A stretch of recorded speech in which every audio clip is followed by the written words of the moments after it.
Cambio en línea. ¿Qué tal, Diego? ¿Cómo andas? La Nata te habla. Hola Jorge, buen día, ¿cómo están ustedes? Bien, contame qué se entiende por delitos graves para esta baja de la edad. Dos cosas busca el proyecto de ley penal juvenil. Primero, poner en tema, en vigencia hoy, una problemática que venimos arrastrando en nuestro país, que Latinoamérica ya la resolvió. La resolvió en términos de sus códigos, ¿no? Y fijó posición, y el mundo también. La Argentina no, es el país que ha quedado sin una ley penal juvenil que data de más de 40 años. Lo primero que establece es responsabilidad. Si el menor delinque tiene que rendir cuenta de sus actos, Jorge. No Sí, puede sí. no pasar nada por alguien que comete un homicidio o una violación. Y si es una conducta repetida y grave, puede prever asesinato, violación, como te decía, puede cumplir penas que pueden ir en el máximo de sus casos, como homicidios, hasta 15 años. Y la otra parte que promueve el proyecto es la reparación. Reparación es evitar que el chico llegue o el joven llegue a esa situación. Muchos de los casos que estamos viendo son casos que empezaron delinquiendo y que nada pasó, que la justicia no dijo nada, porque es inimputable, porque lo determinó, que tiene 15 años y es inimputable, entonces no hizo nada y llegó al robo de mano armada, llegó al segundo robo de mano armada, y en el tercero cometió un homicidio.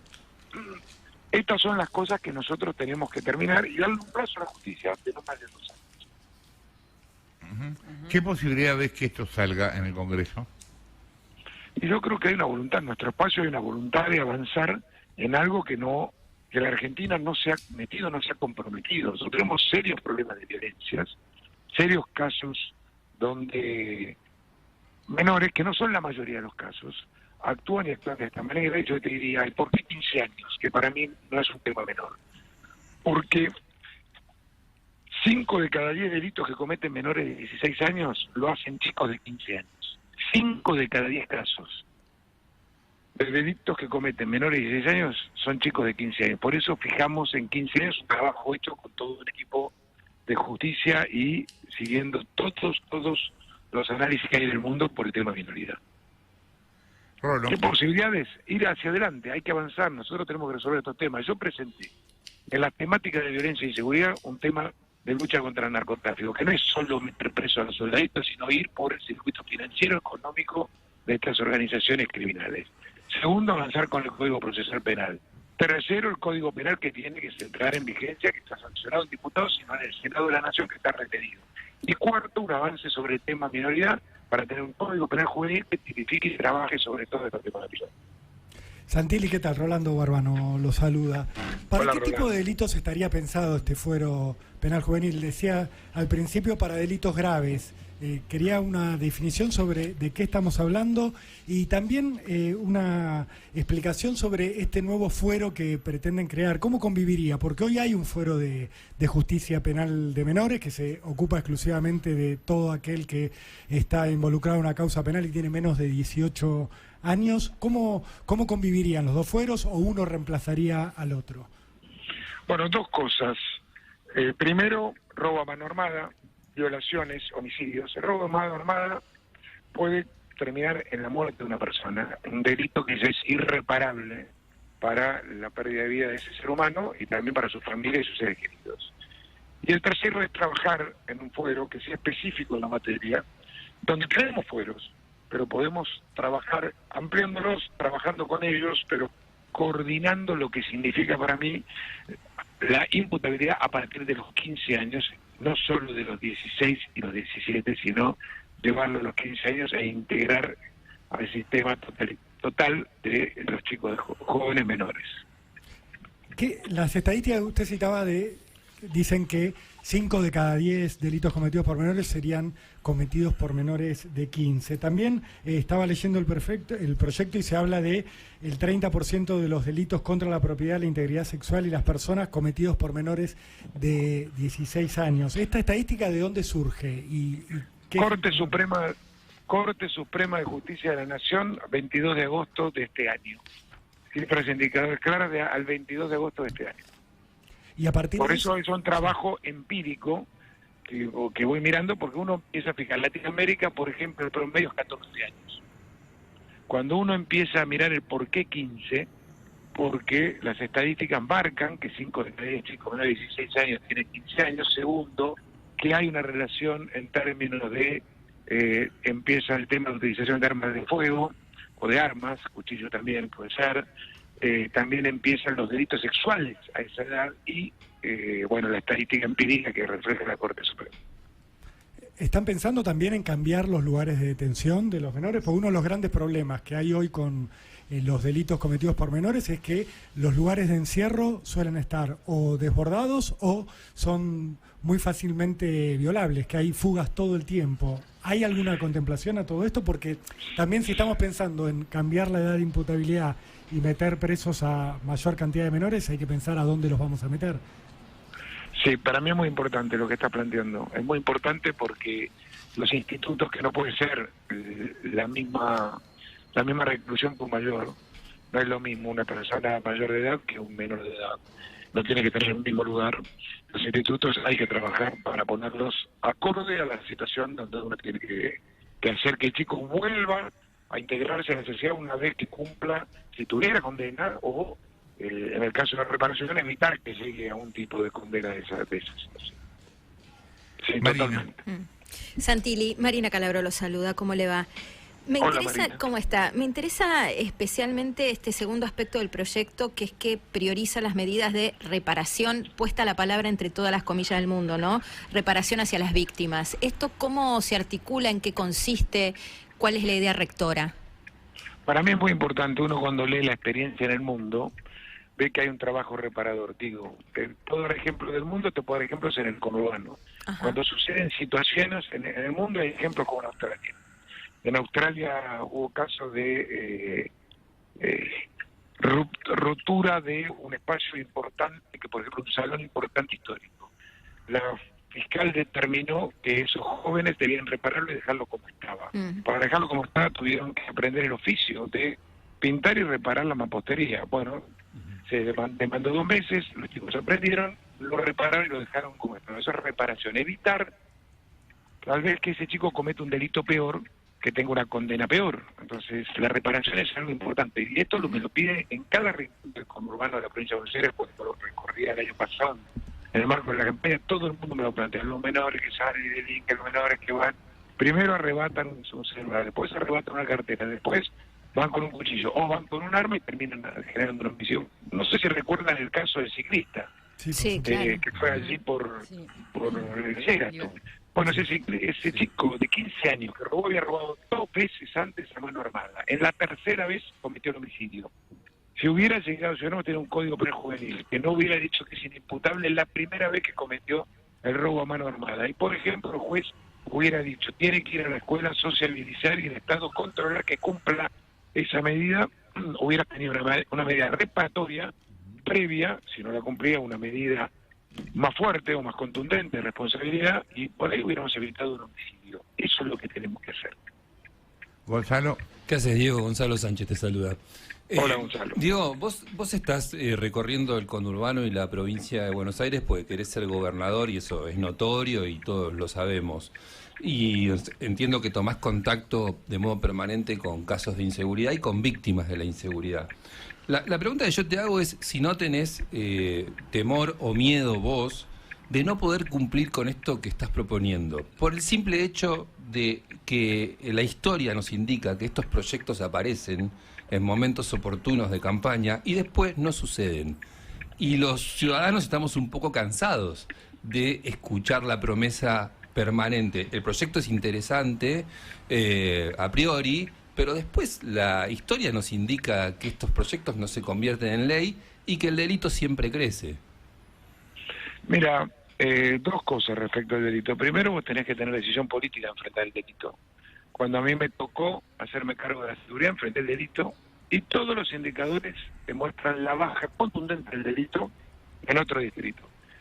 Lo segundo es, yo estoy comprometido a que todos estos proyectos que yo planteo en materia de seguridad se cumplan. Se cumplan significa, hoy tenemos 2 diputados menos que el oficialismo, 116 sobre 118.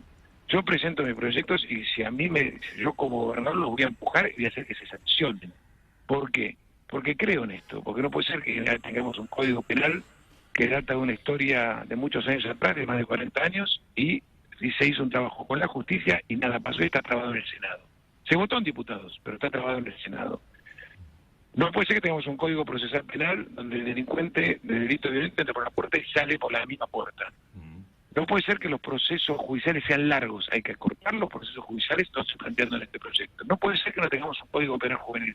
Son temas que Latinoamérica resolvió, son temas que el mundo resuelve y nosotros no lo queremos resolver. Yo tengo una decisión clara y política y contundente de hacerlo. Obviamente tenemos que trabajar para tener una mayoría que hoy no tenemos, pero yo voy a avanzar sobre esto y mi compromiso es absoluto y que quede hoy registrado la grabación para que cuando sea gobernador vaya al frente y resuelva estos temas que seguramente vamos a tener el número adecuado. Si no, lo podemos sacar antes. Sí, Santilli, ¿qué tal? Jessica, vos y soy. Un poco en la línea con Gonzalo, cuando uno ve encuestas que se hacen en la provincia de Buenos Aires y les preguntan a los bonaerenses, principal preocupación vinculado a la provincia, no a temas nacionales, lo primero que surge es inseguridad.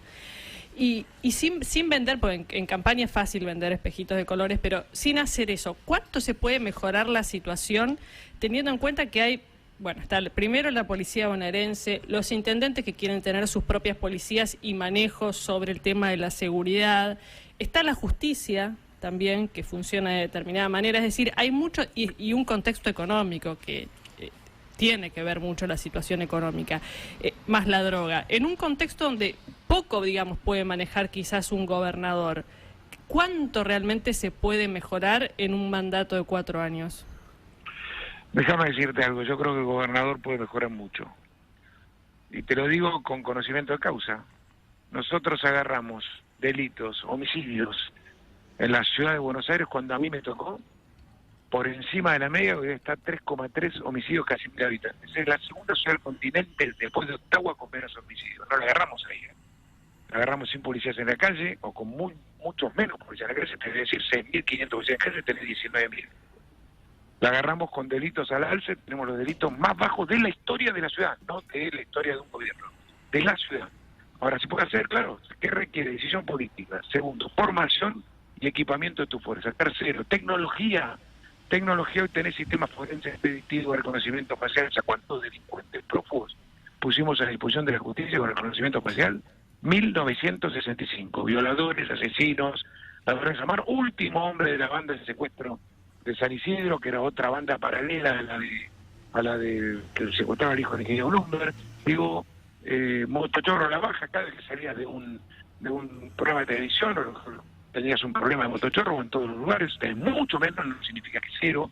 Las 3 bandas de narcotraficantes que tenían en la ciudad de Buenos Aires, las 3.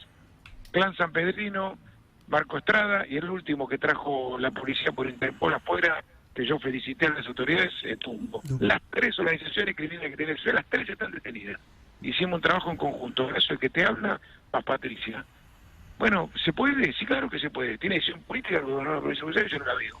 No la veo que tenga una decisión de enfrentar al delincuente, no veo que tenga decisión de defender a los ciudadanos y a las víctimas, todo lo contrario. No hay ausencia de la policía no está, no hay método, no hay trabajo, no hay sistemas, no está. Entonces no hay decisión política. Yo creo que se puede hacer mucho de la gobernación, incluso con las leyes actuales. Ahora, ¿es necesario? Sí, absolutamente necesario fijar un parámetro claro y contundente en términos de leyes para cambiar también el proceso, por supuesto, pero yo creo que se puede cambiar.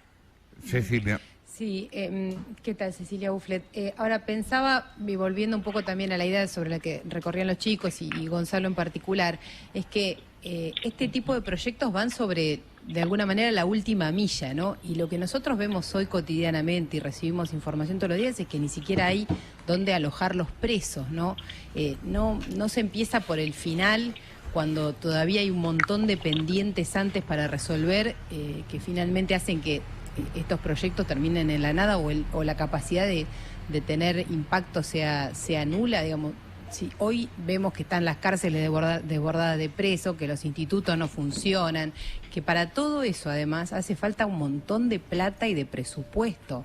Digamos, hay atrás de eso una idea de cuánta plata va a salir de otro proyecto o de otra área de gobierno para financiar esos institutos como se deben financiar, por ejemplo. Yo diría que más allá de que lo que planteás es así como lo planteás, Yo creo que si un chico de 15 años mata a una persona o viola a una persona, no puede no pasar nada. No. No, A las por 72 supuesto, horas. No. Bueno, por eso te digo, no puede no pasar nada. Entonces, no pasar nada significa tener una legislación o un código penal juvenil que implica, por ejemplo, algo previo que es lo restaurativo. Que si lo restaurativo no se cumple pueda tener una condena. Y obviamente son inversiones. Ahora, para eso hay que priorizar en qué gastar tu presupuesto. Si tu presupuesto lo gastas en viajes de egresados, 6.000 millones de pesos en viajes de egresados, bueno, entonces ahí tenés 6.000 millones de pesos.